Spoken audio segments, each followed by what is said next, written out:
On this episode of the Bronze Metalist podcast, we talk about The Earth is Not a Cold, Dead Place by Explosions in the Sky.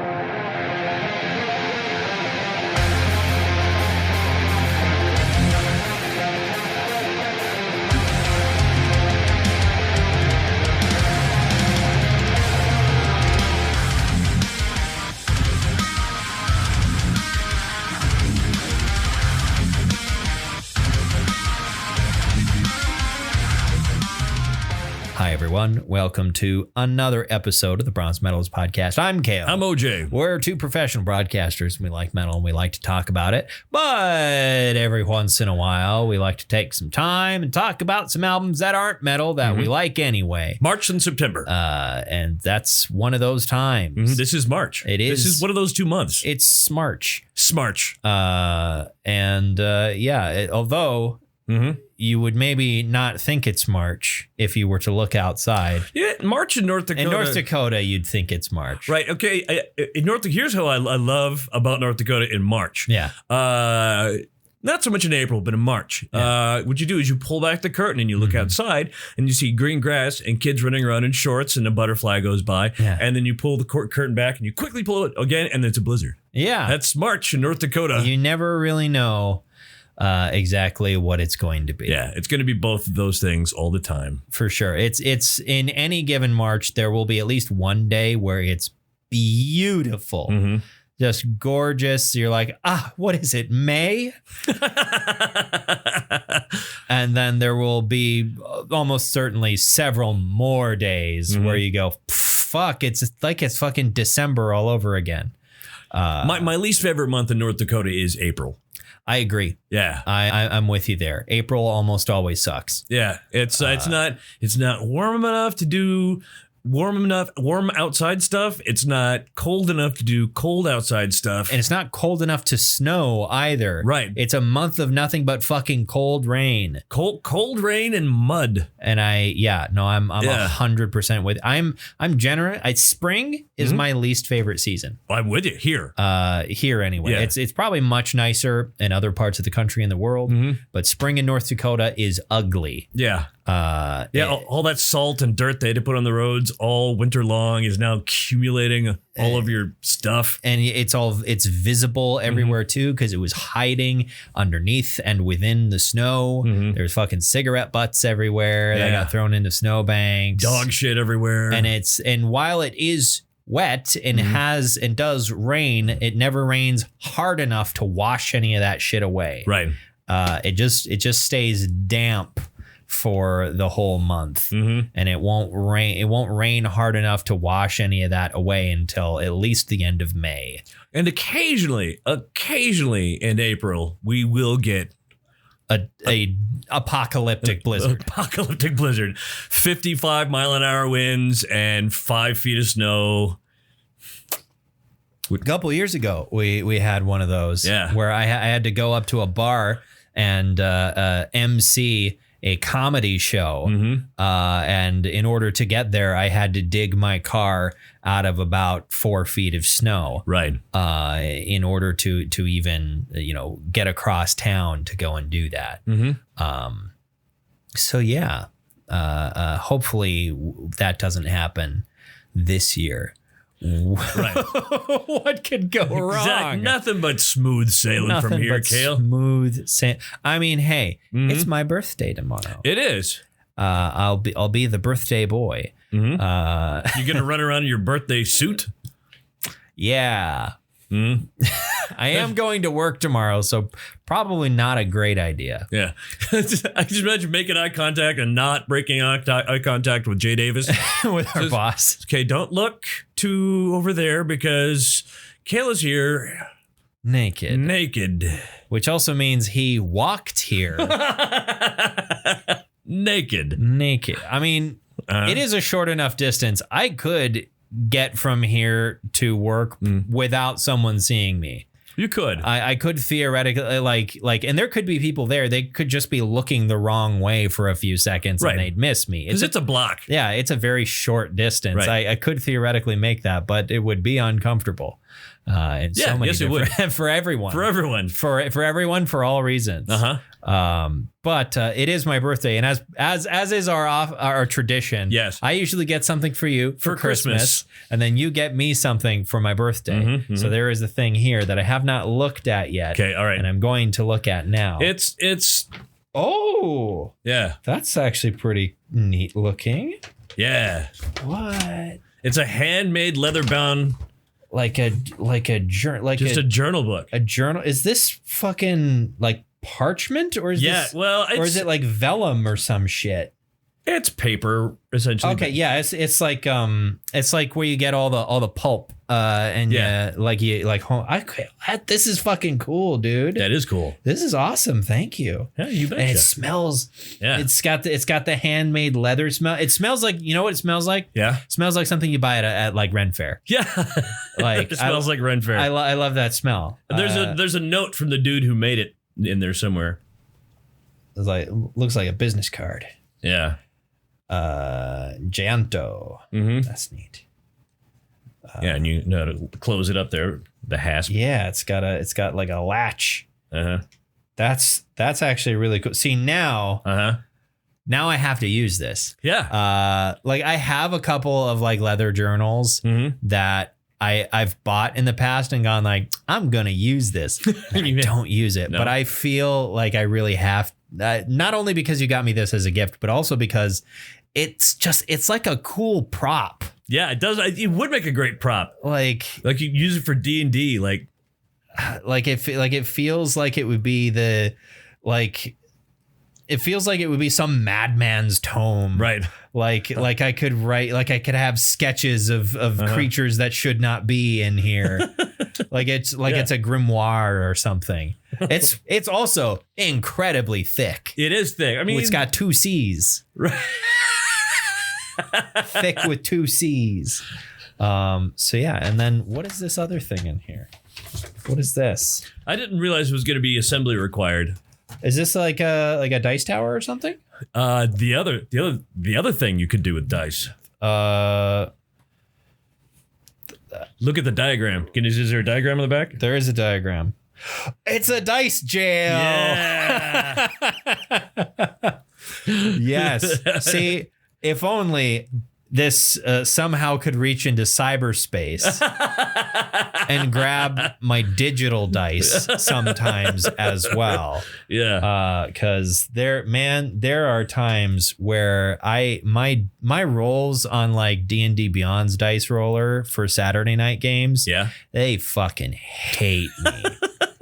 I don't know what I did to piss off Cyber Gary Gygax, but the ghost of Gary Gygax he didn't really die. He just put himself on the internet in a computer. Yeah. I don't know what I did to piss him off, but man, he hates my paladin. But thank you so much. Yeah, you betcha. These are both really cool gifts. I'm almost like, I think on the. It doesn't have this on the diagram, but almost like something that popped in is like one could like paint this. Yeah. Like he could paint it too. You could paint it black. That's very cool. But speaking of like bad dice luck, I killed my own character on Saturday night. You told me that. Which that wasn't so much. I mean, it was that I wasn't rolling for that character and the rolls were still shit. Yeah. So I almost feel like that character's cursed. Yeah, I killed that character. Someone else was like playing them in combat and rolling for them. And I killed them. I almost killed the cleric. I definitely could have killed the cleric, but I was feeling a bit merciful because, we've got at most 3 or 4 more sessions in that entire campaign. Really? And I didn't want to, like, if the cleric just died, it might be a TPK. And I didn't want, this close to the end with those characters and whatnot. I didn't want that to narratively would have felt wrong. Right. I did also have a little bit of a Deus Ex Machina set up with a character that that I don't think it would have felt cheap necessarily, because there were very good reasons for that character to show up in that situation. There's one of the characters in the party is a sorcerer warlock multi-class, and she's a celestial warlock. Sure. So her patron is like an angel. Neat. Or in this case, a redeemed devil. Because you have fallen angels, so why can't you have the reverse? Sure. So her patron is this redeemed devil who, when they were evil, did a whole bunch of stuff in the place that they were at. Sure. Though they hadn't figured that out yet. So it made a lot of sense for that character to be there. And as a celestial being, they have a lot of healing powers in addition to being able to absolutely cave in some skulls when they need to. So I had that in my back pocket. I didn't need it, which I'm happy I didn't need it, because it's always nice to see your players be able to really pull things off on their own. Yeah. But I was getting a little worried that maybe I had overcooked it just a little bit, but it turns out I cooked it just right. That's what I like. That's what I want with big climactic battles like that. Is I want like one death is exactly the right amount of juice. I feel like for a combat for a climax of like an entire dungeon, of the final boss of a dungeon, the end of an arc, like one death, multiple KOs. That's the exact right amount of juice. Sure. In my opinion, it gives the combat stakes, like one person going down or two people getting knocked out, especially characters with healing, and then one of them dying. Like that makes everyone, regardless of how powerful the party is, and how much like resurrection ability they might collectively have, that makes everyone go, oh, this is serious. We can't steamroll this one. This is going bad. The main reason, a little bit more about this fight. This is all, very much inside baseball. Like, right, yeah. It's meaningless to most people. Sure. But the train has left the station now. So now you can't stop him. I can't stop. I'm unstoppable. But actually, maybe I am stoppable, because I forgot where the train left the station. Then it forgot where it was supposed to go. Right on a track, yeah. Which is weird, because trains normally just go from one place to another. They don't need to decide anything. They're pre-guided. They're pre-guided. Yeah. A part of the main reason why the fight was so difficult is very early on, the devil that they were fighting used an ability that inflicts fear, and the barbarian failed the saving throw and remained afraid for almost the entire rest of the fight, and so was unable to get anywhere near the devil and attack it in any meaningful way. Oh no! And all the characters that could have healed him or like ended that condition were stuck on the other side of the map with the devil beating the shit out of them. So if the barbarian had been able, had passed that saving throw, which they got to re-roll on every one of their turns and failed I don't think they were capable of rolling high enough on their own. And everybody's rolling digital, right? Everyone's rolling digital. Yeah. I don't think they weren't mathematically capable of rolling high enough. Several other characters had given them some buffs at certain points, like some bardic inspirations and whatnot, and it never was good enough. If the barbarian had been able to get into melee, the fight would have been over like an hour earlier, because that barbarian has a truly insane damage output. But he couldn't stop being afraid. Which sucked a little bit. The player did thankfully have some other things to do in the fight, where there were some other enemies sort of harassing anyone who was in the back line that they were able to engage.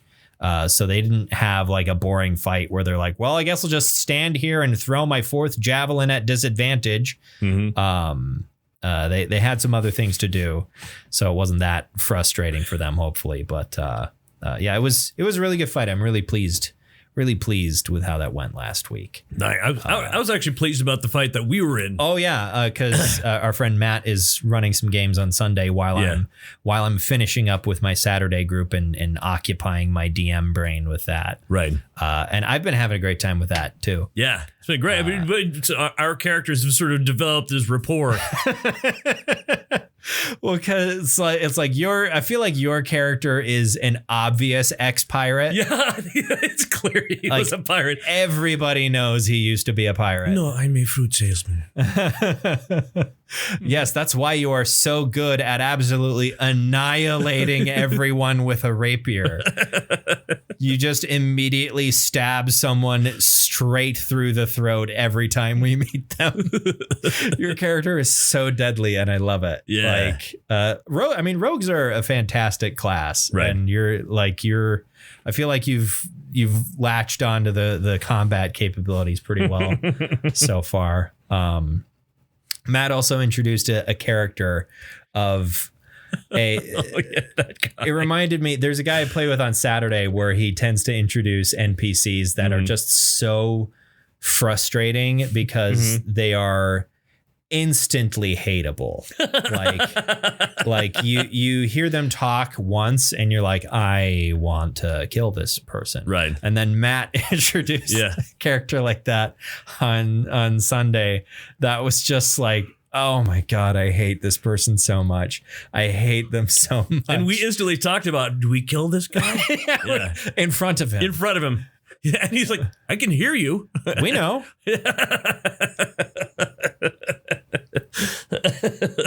Just so delightfully hateable. Right. Is great. I really hope we have an opportunity to kill him when we're done with our current situation, our current predicament.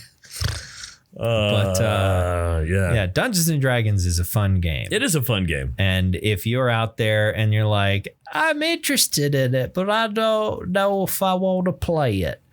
I don't know who you are that you sound like that, but you're an interesting person. Sure. If you've got an opportunity to play it, find a good group. You should seek it out. Give it a try. Right. I mean, there's plenty of, character acting. There's lots of, strategies, devil worship. Yes. Those are all the things we do at D&D. The last part is the most important part. Very important. And everyone takes part in it. Right. Oh, who's bringing the blood this week? Not me. Not you. Okay. All right. Cool. I'm all out of blood. I'm all out of blood. I'm just going to go air supply on that. Yeah, our boss is trying to buy wolf urine, which I wonder if that would help. What if we could bring that instead? I forgot that's how he... Yeah, that's how he said hello today. Any of you fellers know where I can get a bucket of wolf urine? Because they have a coyote problem. Yeah, on his property. And that's just what, coyote repellent is essentially wolf urine. Right, you're essentially being the wolf and marking the territory. Yeah. And a coyote will not take on a wolf. Yeah, for sure. But to bring it up first thing is just like, what? Yeah. I mean, that's just what life in the country's like. Right. And here's the thing is that he also mentioned something that I knew to be true. They also, if you personally as a man mark the territory in your yard, right? Which is, here's the crazy thing: the first year I planted a garden back when I used to live, with a wife and children, before I didn't anymore. Anyway, I used to actually occasionally, in the dark of night, after I go out into the yard and piss. I go piss around. I go make a piss trail around the garden. Does it keep the animals out? It did. It kept the animals out. I mean, look, if a man's not free to piss in his own yard, then what's the point of this fucking country? Yeah, sitting there drinking beer in the living room. Why are you drinking beer again? It's for the garden. I'm making piss for the garden. I'm making rabbit repellent. You leave me be. Yeah. Yeah, you still have to net for the birds, though. Knit for the birds? You have to net for the. You have to net over net for the. I thought you said knit. No, it's like, net. what are you knitting for them? Like a little tiny little like socks, little socks or a little hat. tiny scarf. Yeah, keep them warm in the winter. Growing up, we had a bird feeder out in front of the picture window, and it was always accepted where if you saw a squirrel get up into the bird feeder, you went and got the .22, you let the dogs out until they chased it up into a tree, and then you shot the squirrel. Sure. That's just what we did because we lived out in the country, and the bird seeds for the fucking birds. God damn it! Yeah, get the fucking squirrels out of there. You know, squirrels are not native to this area. Really? Yeah, I didn't know that. They were brought here by people from the East Coast. Really? And introduced because they wanted, like in the towns, in the larger towns, and they introduced them to the larger towns to make it seem more metropolitan, make it seem more like, you know, where they came from. And then, of course, the squirrels, being fucking squirrels, spread all over the place. I never would have thought that. Yeah, squirrels are not native to here. I did not know that. They're invasive. Although at least they're invasive from somewhere else in the same continent, That's true. Yeah. Rather than fucking like cane toads or some shit. Right. They are incontinent. Those incontinent squirrels pissing all over the place. Just pissing and shitting everywhere.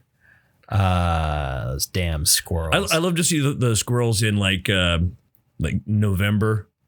You ever notice what squirrels? The squirrels in November. The Squirrels of November. A novel by. They get real fat. They're adorable. Yeah. Well, because there is an absolute infestation of squirrels on the MSU campus. Sure. And so that was, if you're walking around, you were bound to see at least 5 squirrels at any campus stroll one would take. There you would see squirrels. And some of them will get real fat. Yeah. Like, how's that thing walking?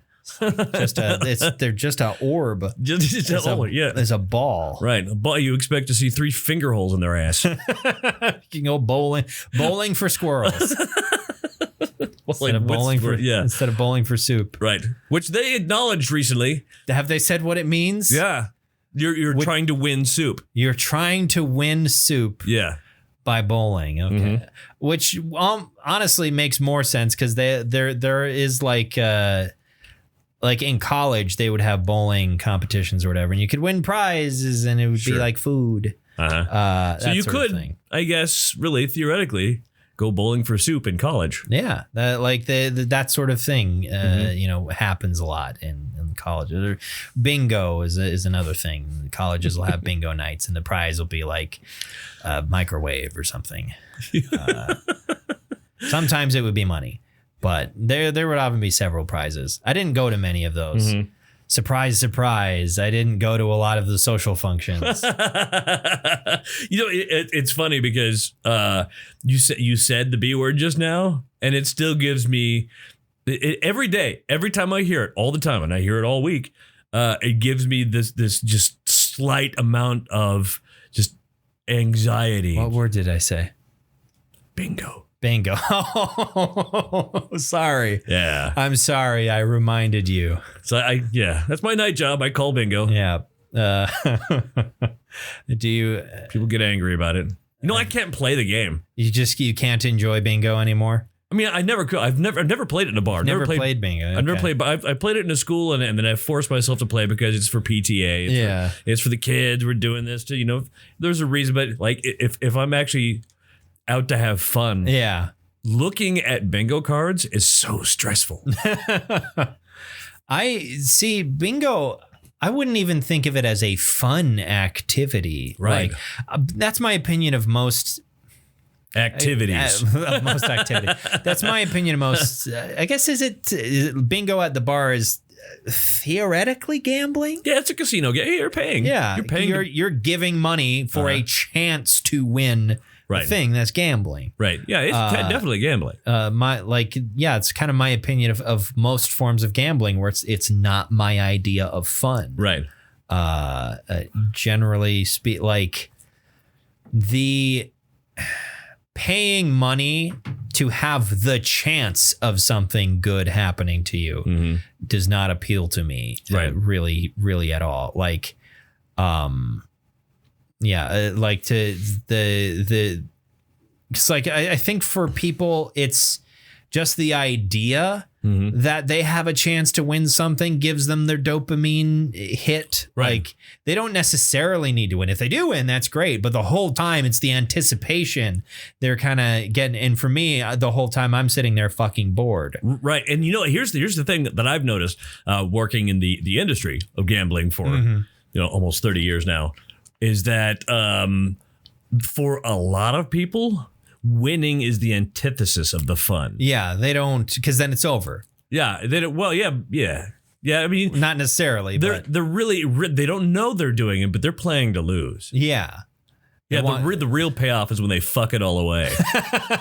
It's the risk. It's the weird morbid fascination with losing everything. I can see that. Yeah. We talked about this the other day. Like both of us, all the times we've been to Las Vegas, never gambled a cent. Yeah, never. Yeah, haven't put a nickel in a slot. Yeah, I've been there 3 times as an adult. Same, and I just have no interest in gambling. Right. I've never bought a lottery ticket. Neither. What did I just say? Me neither. Yeah. Well, I suppose that's a sign that maybe we should move on to the topic of our conversation before the brain damage gets too much worse. So The Earth Is Not a Cold Dead Place is an album that came out in 2003 by the American post-rock band Explosions in the Sky. It is, I believe, their 3rd full-length album, I want to say. The Wikipedia page is not being very helpful right now, but I'm fairly certain it's their 3rd or 4th full-length album. But Explosions in the Sky, the post-rock group from Texas that we've talked about before. We talked about my favorite album of theirs before, which is All of a Sudden I Miss Everyone. I'm very fond of that album. But this one I would say is a close second when it comes to my favorites of theirs. I noticed that the title of this album, they left out the word yet.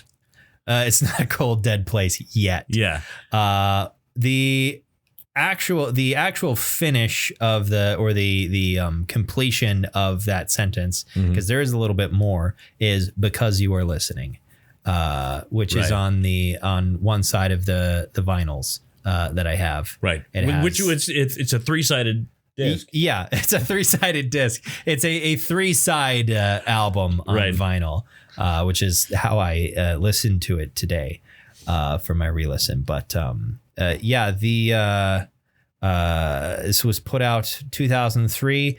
A lot of people apparently kind of place this as a distinctly like post 9/11 type of album, even though it came out in 2003. Right. Which just 2 years, a year and a half later. Yeah, it feels a little weird to me, and the band has kind of denied that it had really any sort of bearing on it. Most of what I have heard about like the production of this, it was about several different things that sort of inspired the vibe of it, because that's what you get with post rock. You don't have the inspirations for the lyrics, because there aren't fucking lyrics. Yeah. There are lyrics, and sometimes they're in Finnish. Yeah. So, I mean, and occasionally you'll have samples and whatnot that definitely make the song about something. Right. But the vibe of this is distinctly wistful. In my opinion. The only song that I'm aware of that has like a really distinct inspiration is the song 6 Days at the Bottom of the Ocean, which was inspired by the Kursk submarine disaster. That was in 2000. Well, I kind of got that from the lyrics. Yeah, from the lyrics. But there is a distinct, it's not melancholic, but wistful is definitely, I think, the right word for the vibe of this album in general. In general, but I feel like the opening track is actually, it's the one that feels the most energetic. And actually it almost seems like the first two. First two. It almost feels like a U2 song. A little bit. Yeah. I get that. I get that a little bit of that sort of that really kind of sort of drenched in reverb kind of sound, that really bright reverby sound that Edge uses. I agree with that sort of vibe. Your Hand in Mine is kind of considered the poster child track for this album. Spoiler alert. I mean, yeah, if that's your favorite, you're far from alone. Yeah. It's very much that one is, I think the vibe is obvious from the title, but it's meant to be kind of a sort of a nostalgic kind of wistful looking back at like teenage relationships, essentially. Sure. You know, remembering them for the good parts of them and remembering them fondly, that sort of idea. I would say this album is like a major comfort album for me.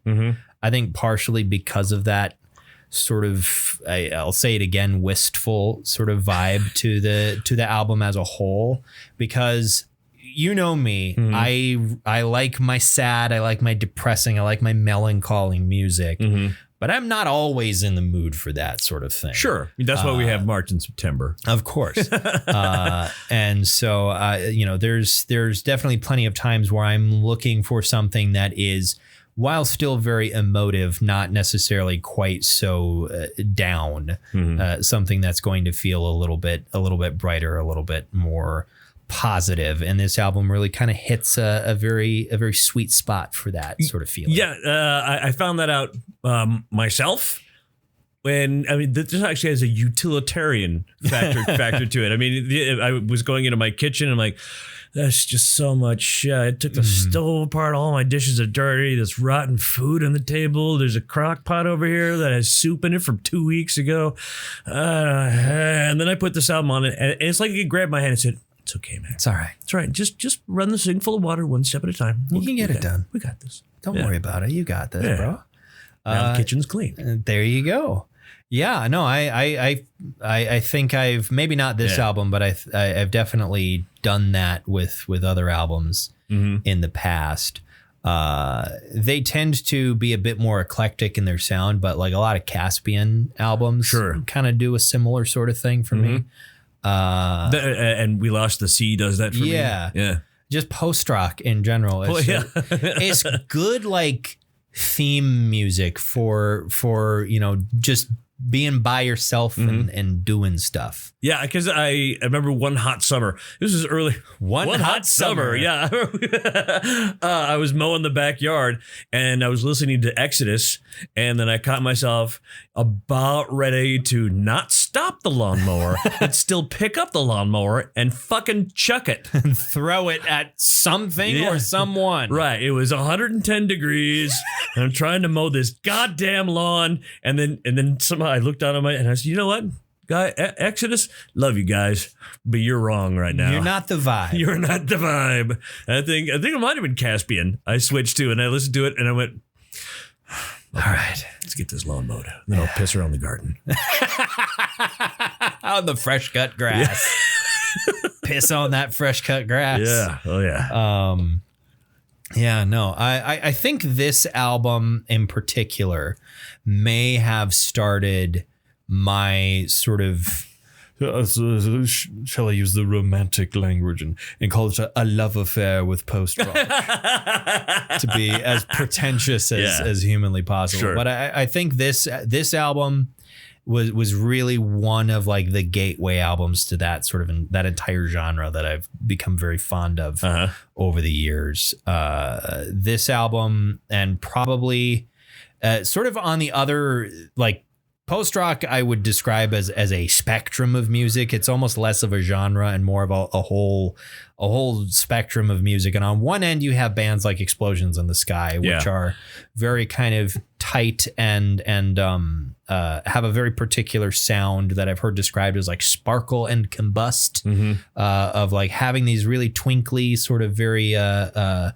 pretty guitars, and then sometimes they'll erupt into something that's not really all that dark or aggressive but much more energetic.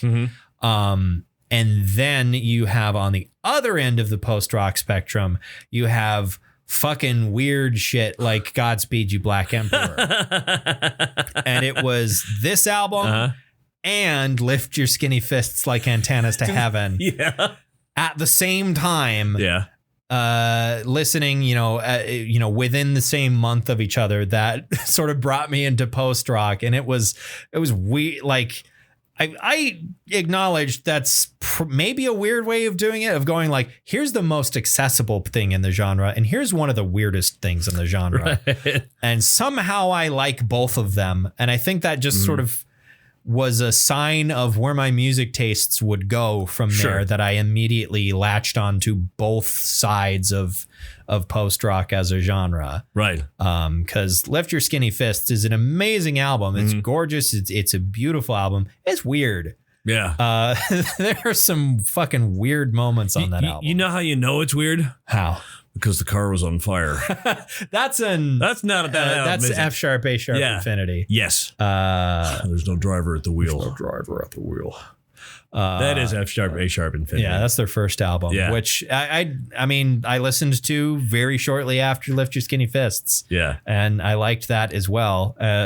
How you've got that, you got the horns, and then you've got, I don't know, how about 3 minutes of train noises?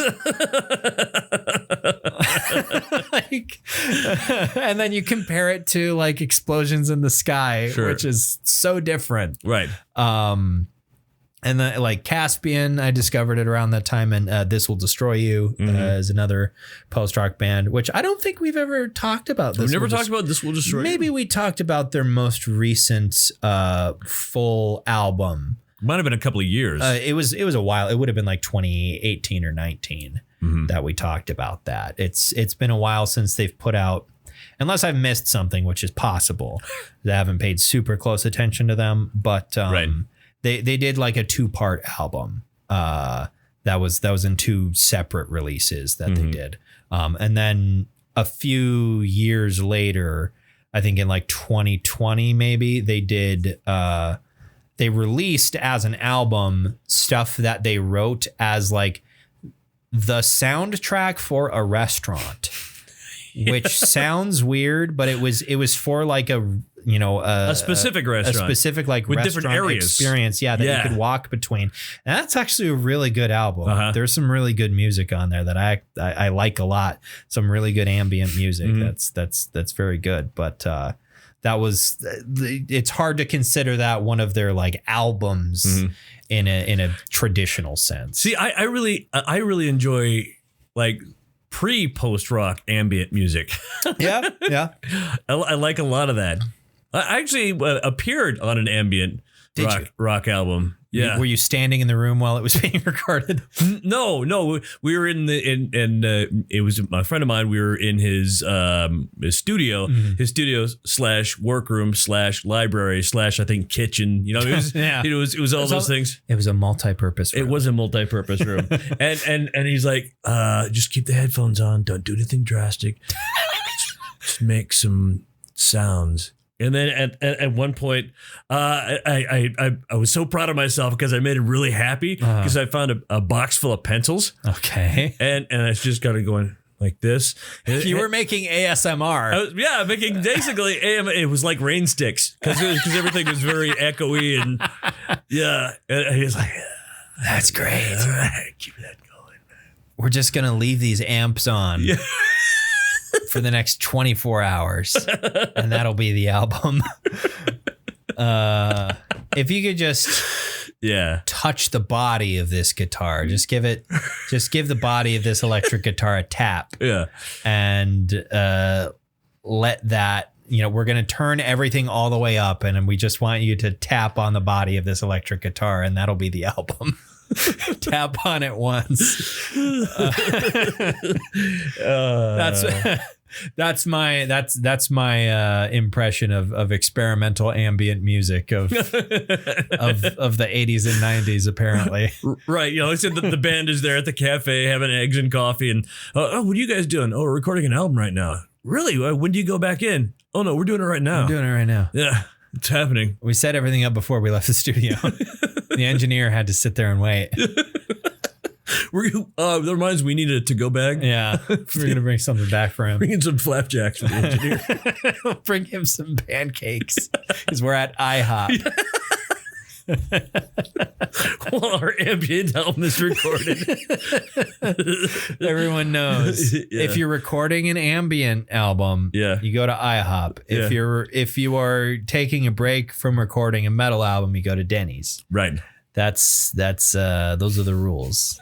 I don't make them. That's just what I know. That's what it says on the stone. That's what it says. Yeah. It was carved there millennia ago, and we have all obeyed since then. But anyway, the earth is not a cold, dead place.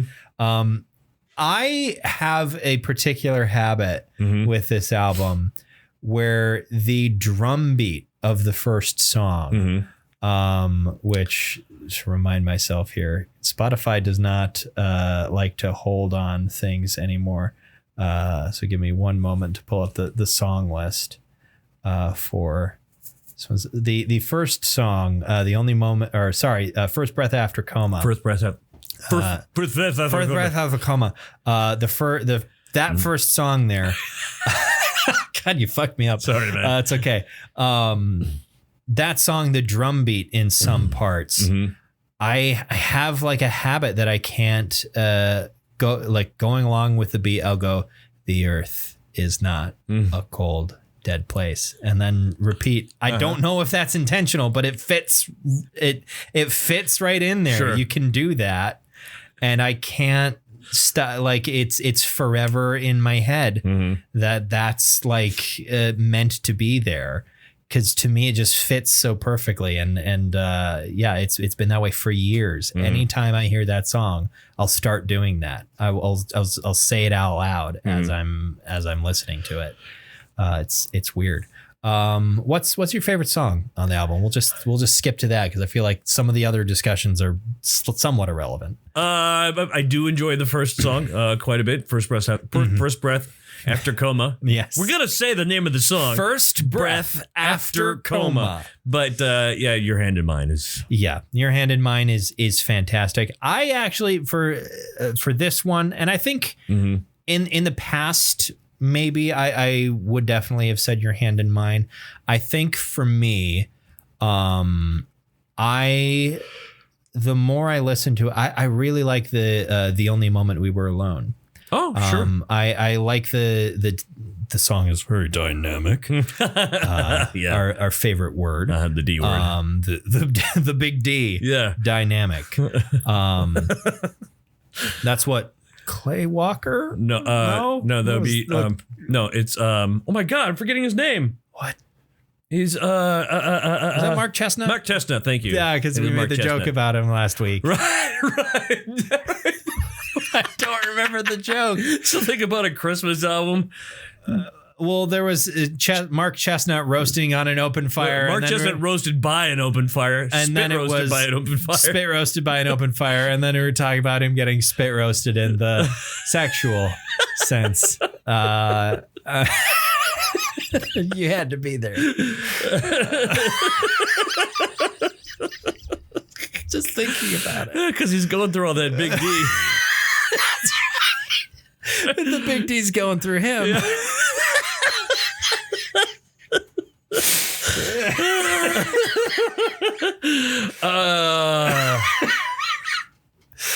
Oh man, shit. So my favorite song. Okay, all right. Yeah, my favorite song is "The Only Moment We Were Alone." Yeah. Because I like that it goes, between the more, as I've said, kind of twinkly sort of guitars, and then it has this big energetic crescendo that I really like. I think they as a band are really good at that, and I think it became the blueprint for a whole subset of post-rock music. For good reason. Sure. And I think they were the progenitors of that style, also for good reason, because they're very good at it and they kind of do it better than anyone else does. Sure. I really like that song. The Only Moment We Were Alone. Great. Truly, I like the whole album. Right. It's a wonderful album. It's only 45 minutes, which, 6 songs. 6 songs, 45 minutes. In the scope of a lot of post-rock albums, it goes down pretty easy. There's plenty of post-rock albums that are a fair bit longer than this. Right. So it's not a massive time commitment. Right. But yeah, there's a lot that I really love about this. What metal do you bestow upon this? Like Maz Kanata to Chewbacca? I mean, given how much I like it and how much it's useful, it's a gold. Yeah, it's definitely a gold for me as well. So next week, what do you want to talk about? I realized something in September, and I've been kind of going with it ever since. Okay. I mean, because I know I want you to hear this album you may not have heard before, this album you may not have heard before. And then I realized that there's a back catalog of great music that, holy shit, Kale's never. I just assume being that you draw breath on the earth, that you've listened to these albums. Like last week, it was the Beatles. Yeah. Next week, going back to 1977, going to listen to The Stranger By Billy Joel. Billy Joel, The Stranger. Yeah. All right. Okay. Some Billy Joel next week. The album will be A Stranger to Me. Well, some of it will be. Some of it will. Most of you are going to go, oh, yeah, I know that song. I will have heard a few of them. Right. I'm sure. But as an album, it will be A Stranger to Me. Right. So why don't you go ahead until then and follow us on our social media pages on Facebook or the website formerly known as Twitter. Or you could just subscribe to our feed on whatever device or service you're using to listen to us right now. Until you hear from us again, thank you very much for listening to another episode of the Bronze Medalist Podcast. I'm Cale. I'm OJ. Congratulations.